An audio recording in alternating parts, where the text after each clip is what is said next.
नमस्कार साथियों, मैं धर्मेंद्र रघुवंशी एक नए वीडियो में आप सभी का बहुत बहुत स्वागत करता हूं। साथियों, वर्तमान में शिक्षक साथियों की स्वैच्छिक एवं प्रशासनिक स्थानांतरण की प्रक्रिया जारी है। शिक्षक साथी एजुकेशन पोर्टल के माध्यम से स्वैच्छिक स्थानांतरण के लिए आवेदन कर रहे हैं। इसी में शिक्षक साथियों के द्वारा ट्रांसफ़र प्रक्रिया से जुड़े हुए विभिन्न प्रकार के प्रश्न लगातार हमारे पास आ रहे हैं। उनमें से एक चीज लगातार देखने में आ रही है कि शिक्षक साथी आवेदन करते समय छोटी छोटी गलतियां कर रहे हैं और वह बिना सोचे समझे अपने आवेदन को जल्दबाजी में लॉक कर दे रहे हैं। यहाँ वीडियो के प्रारंभ में ही मेरा सभी शिक्षक साथियों से हाथ जोड़कर अनुरोध है कि आप जब तक पूर्ण रूप से आश्वस्त ना हो जाएं कि आपने जो जानकारी फिल की है वह पूर्ण रूप से सही है, तब तक आप किसी भी तरीके से अपने आवेदन को लॉक ना करें।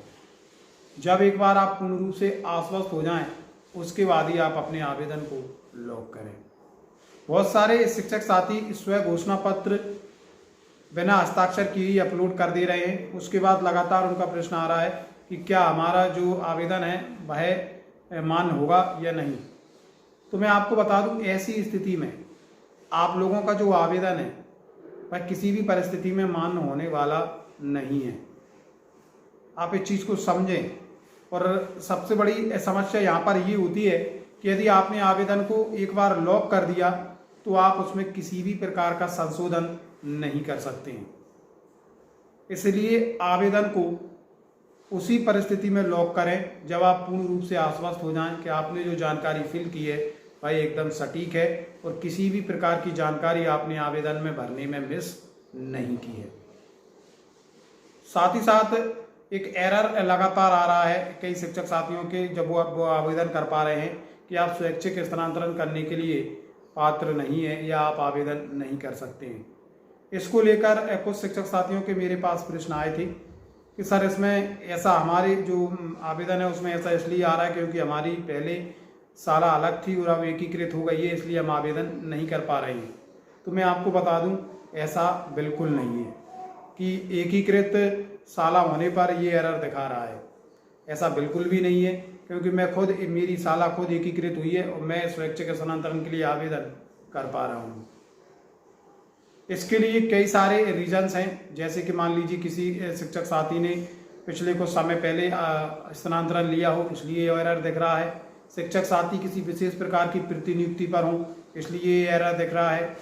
शिक्षक साथी शून्य शिक्षकीय या एकल शिक्षकीय शाला में हो, इसलिए एरर दिख रहा है। एकल शिक्षकीय मतलब केवल एक शिक्षकीय शाला में हो, इसलिए एरर दिख सकता है। बहुत सारे रीजंस हैं ऐसा एरर दिखने की। ये वैलिड रीजन नहीं है कि आपकी शाला एकीकृत हुई है, इस वजह से ये एरर आपके सामने प्रदर्शित हो रहा है। तो साथियों, यहाँ पर मैं यही कहना चाहूँगा, अभी हमारे पास काफ़ी समय है, निश्चित रूप से इसकी तिथि और आगे बढ़ेगी। तो आप पूर्ण रूप से निश्चिंत होकर, आश्वस्त होकर भली भांति अपनी जानकारी को जुटा लें, उसके बाद ही आप अपना फॉर्म लॉक करें। बहुत सारे शिक्षक साथियों को पैनल समूह को लेकर दिक्कत आ रही है, तो मैं आपको बता दूं, पैनल समूह में आपको कुछ भी सिलेक्ट करने की ज़रूरत नहीं है, ये ऑटोमेटिक अपडेट होता है और बहुत सारे शिक्षक साथियों का हो भी चुका है। फिर भी यदि लगातार वही स्थिति बनी हुई है तो आप अपने जिला शिक्षा अधिकारी के पास संपर्क करें। फिर भी यदि कोई समाधान नहीं निकलता है तो आप DPI में जाकर संपर्क कर सकते हैं, आपकी समस्या का निराकरण तुरंत कर दिया जाएगा।